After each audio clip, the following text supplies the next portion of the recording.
We once heard a wise man say, routine is the time killer. And we just couldn't get that out of our heads. So we set out on a life that was far from routine. Some say we're crazy. Yeah, I'd say we're a little crazy. But we are resolute set sail. And this is our journey. 'Cause I can't stay in one place, no matter how hard I try.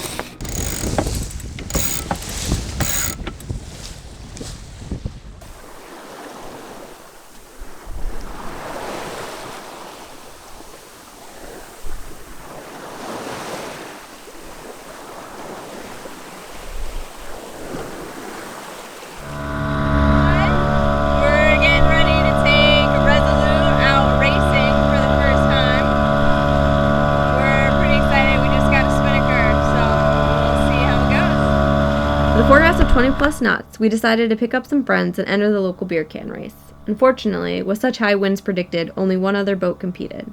That didn't stop us from having some fun, but it did stop us from flying the new spinnaker. And hey, we did get second place.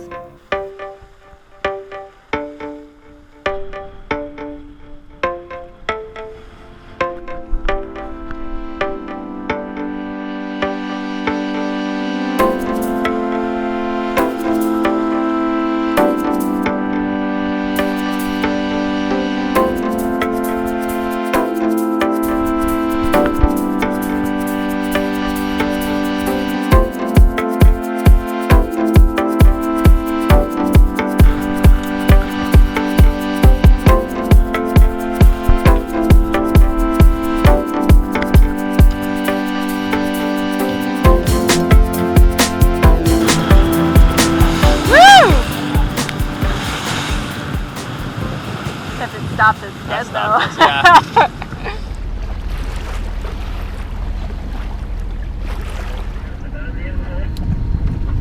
So it's like 8 a.m., a little after 8, and we're going into the marina because we have a couple projects we want to get done, which is going to prove difficult at anchor.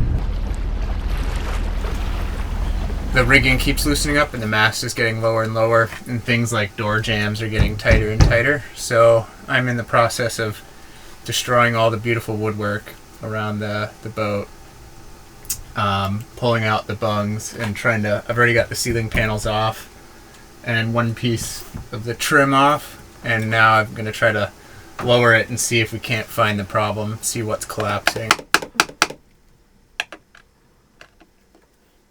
Upon further investigation, we discovered the plywood above the compression post was crushed and did not know how far the problem extended. This posed a serious threat to the security of our mast, and with 2 ocean crossings in our future, we were taking no chances. The rig had to come down.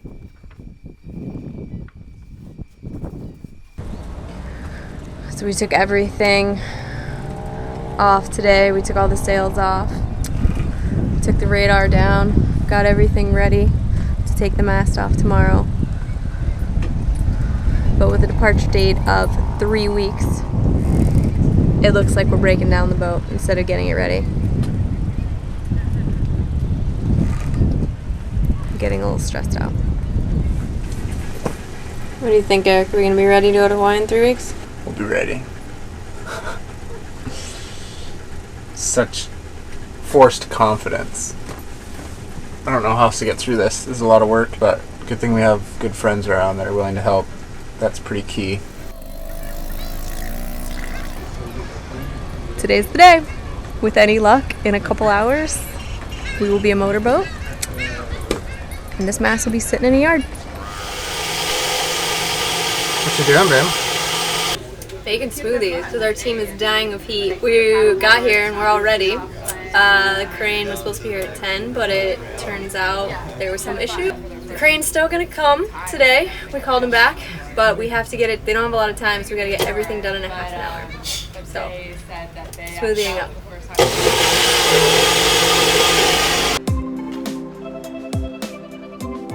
With the crane finally there, it was time to start working. Since the rigger was busy, it was up to us and our friends to get it all done.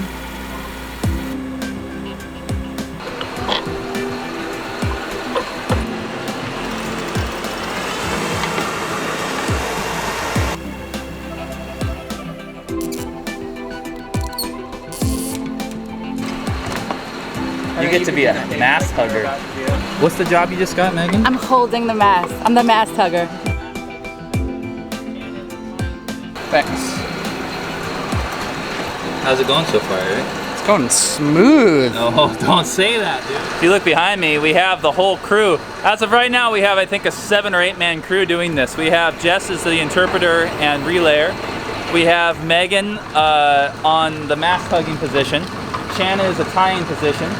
Josh is the overall rigger and second hand. Eric's the man in charge. Resolute Megan is filming and also pulling pins. And I don't know what. Oh, it's Jonah.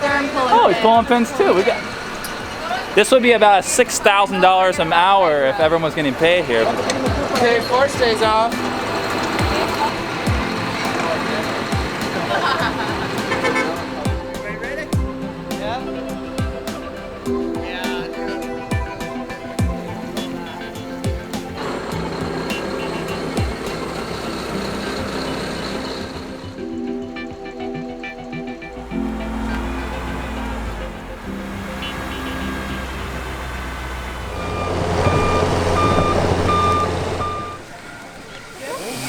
$2,700 pesos. About $150. Bueno, hasta luego. Hasta luego. Hasta luego. Okay. That was fast. That was good. That was from the original letdown. You got a powerboat now. Didn't there used to be something right there? Yeah, I can't remember.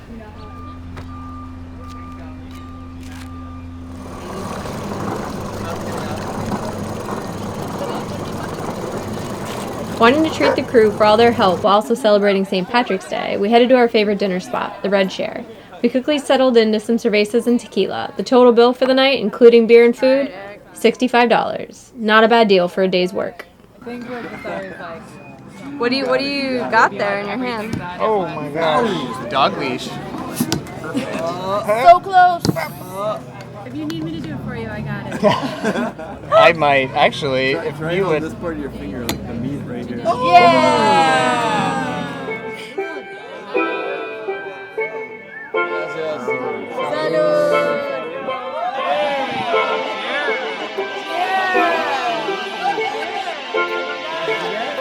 Go for it. Cheers.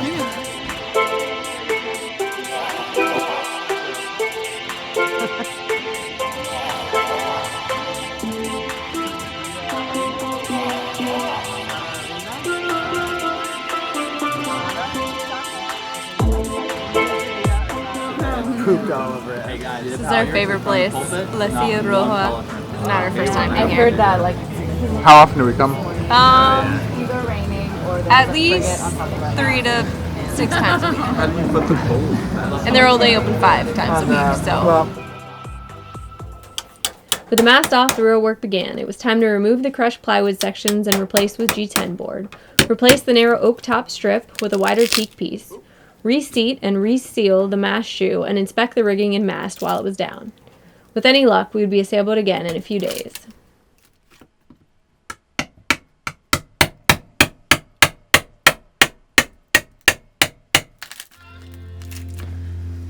Things have got to get worse before they get better, right? That's the hope.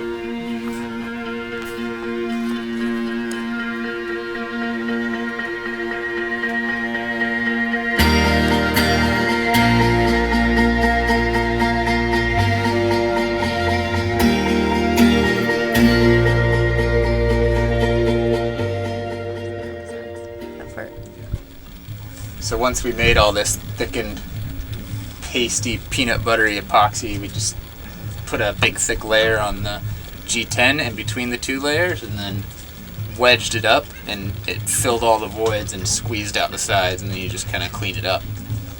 But that was our concern, is there's all these potholes and things and air voids, so we wanted to make sure we filled all that with epoxy, so we just really shoved it up and then hammered the wedges in to squeeze it out. Giving the top of the mast a little love. It's got months of salt water on it. Just trying to clean it off with a little bit of soap. Don't often get to see the top of this baby. I don't know if you can even see it now, but this was all compressed pretty much around the entire corner. We're just going to flatten it out so we can put the plate back on. So you coat it with Vaseline. That way the epoxy, because I just want to put it on there, squish it out, and then make a base plate for it. But I want to be able to pluck this off, and so the Vaseline is going to allow me, once that's formed, to just pull this right off. And we'll have a perfectly flat, level surface for the step to sit on.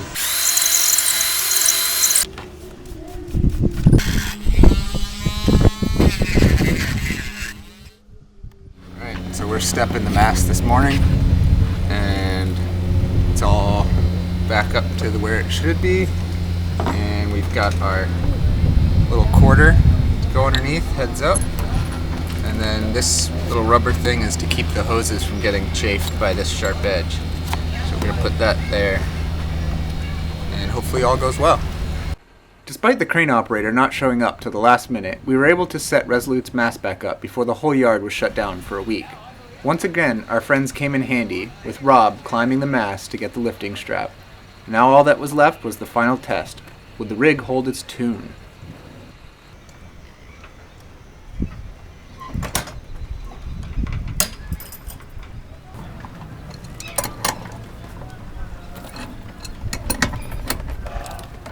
How's it looking? Coming together nice. It's holding its tune, which it wasn't doing before. The tighter we made it, we could never even get it to 15% of the braking strength, even 12. It just kept compressing the mast through the floor, but now I've got them all set pretty much right where they need to be, and down below the door's still open and closed, nice, no binding, so we did it.